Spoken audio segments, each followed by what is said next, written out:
Nah, Sebulan yang lalu kita pernah berdiskusi juga di sini, ya kan? Pak Yas mengatakan begini, teorinya yang benar itu adalah apakah mungkin, ya kan, Jokowi dan Prabowo ini bisa pecah karena Megawati, ya toh?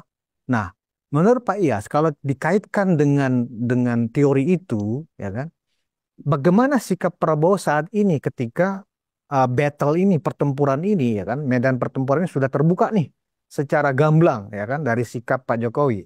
Apakah Pak Prabowo membiarkan aja battle itu berlangsung secara head to head antara dua pihak ini, atau tetap Pak Prabowo ada di belakang Pak Jokowi? Bagaimana menurut Pak Iyas sikap Presiden Prabowo ini? iya, kalau saya membacanya masih solid lah. Jadi ini mainan ini malah setelah nanti jawab Pak Jokowi mungkin ngobrol dengan Pak Prabowo. Gitu. Mereka ketawa-ketawa aja berdua kan. Ini kan kayak main-main apa ya, main catur gitu kan. Kalau sekarang kesannya Pak Prabowo diem ya dia ngamati saja gitu. Tapi komunikasinya kan jalan. Mhm. Pasti jalan kan. Mereka komunikasinya kan jalan. Tadi malam ya, saya juga lihat videonya Pak Jokowi. Nanti Mhm. Gibran Lebaran, sowan dulu ke Pak Prabowo, baru ke Solo ya kan. Pak Oh. Jokowi juga bilang nanti kalau pas ke Jakarta, ya waktunya dicari untuk ketemu Pak Prabowo. Mhm. Wong ini sahabat luar biasa kita. Nggak ada itu. Jadi saya pikir Pak Prabowo tetap di posisi yang satu visi dengan Pak Jokowi.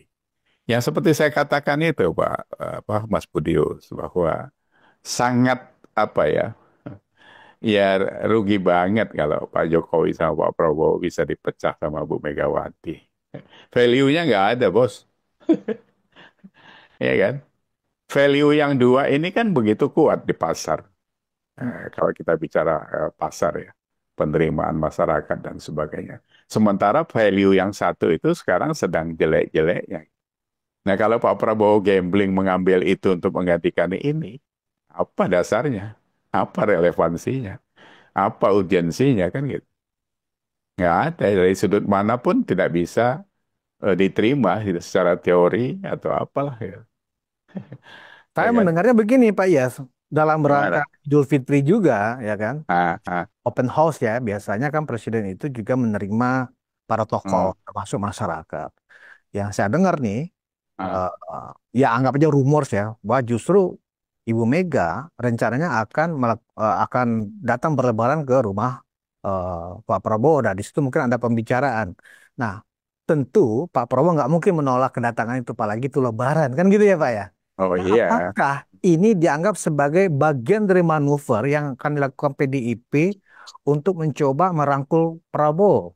Karena kan jelas permintaannya hasutan atau permintaan lah ya, kalau bukan nggak boleh kita sebut sebagai hasutan. Deddy Sitorus juga bilang meminta kepada Presiden Prabowo untuk menutup komunikasi dengan Pak Jokowi dan menutup peluang untuk jangan sampai dinasti politiknya Pak Jokowi ini ada di pemerintahan Pak Prabowo. Kan itu permintaan Deddy Sitorus jelas itu, Pak. Iya.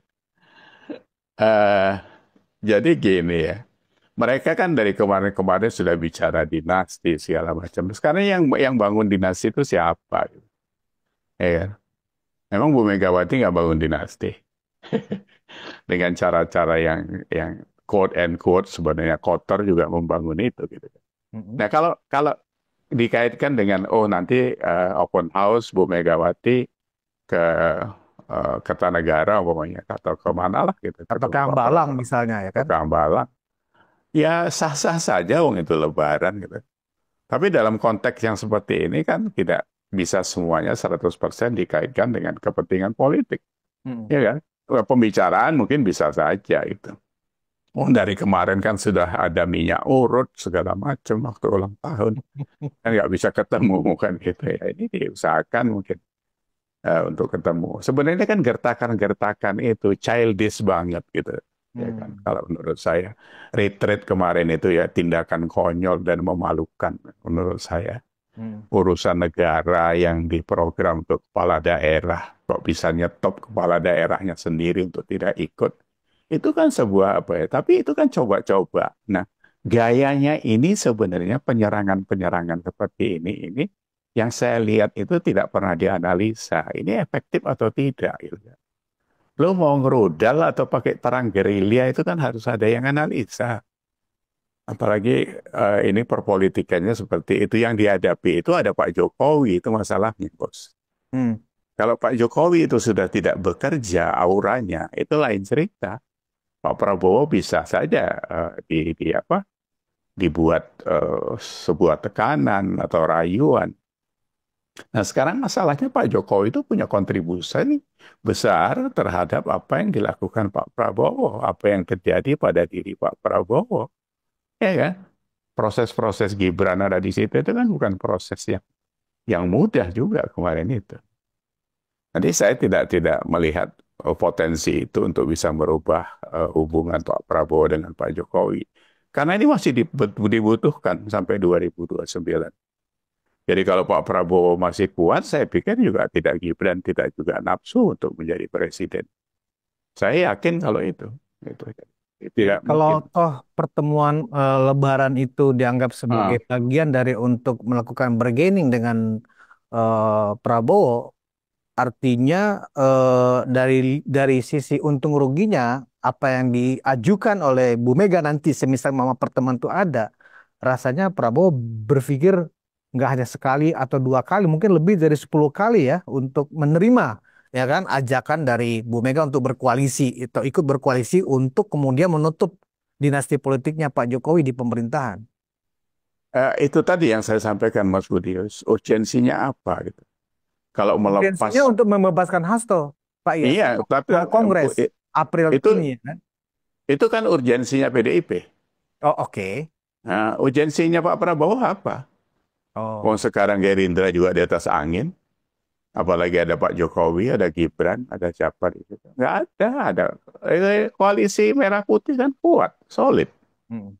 Jadi kalau sekarang PDIP berada di luar koalisi, tiba-tiba mau melakukan penyerangan yang brutal dan tidak sopan ini, itu merugikan mereka sendiri. Hmm. Dan ngapain masa apa ya, kelas mainan seperti ini terus Pak Prabowo bisa luluh. Makanya saya bilang tadi itu, nggak ada urgensinya. Pak Prabowo pasti ngitung lah. Melepas Pak Jokowi ngambil PDIP atau Bu Megawati itu bisa kena tulah dia, ya kan? Jadi, tapi ya sekali lagi karena ini politik, hidup juga masih koma kan, ya kan? Kita kan semuanya masih koma ini, belum selesai. Belum titik. Nanti, iya belum titik. Nanti Hmm. jadi apa? Besok jadi apa? Ya, entah kata orang kan yang membalik-balik hati dan pikiran kan cuma Tuhan saja kan. Karena begini, Pak Yas, yang saya dengar, Bu Mega dan atau tim PDIP itu sudah menyusun sebuah pledoi, anggap begitu ya, bahwa selama memerintah ternyata, khususnya 5 tahun terakhir, ya ternyata Pak Jokowi banyak menimbulkan masalah. Oh, contoh, kasus Pertamina kan terjadi di era kasus Pertamina yang mencapai 1.000 triliun kalau diakumulasikan selama hampir 4 tahun itu ya kan itu hampir mencapai 1.000 triliun.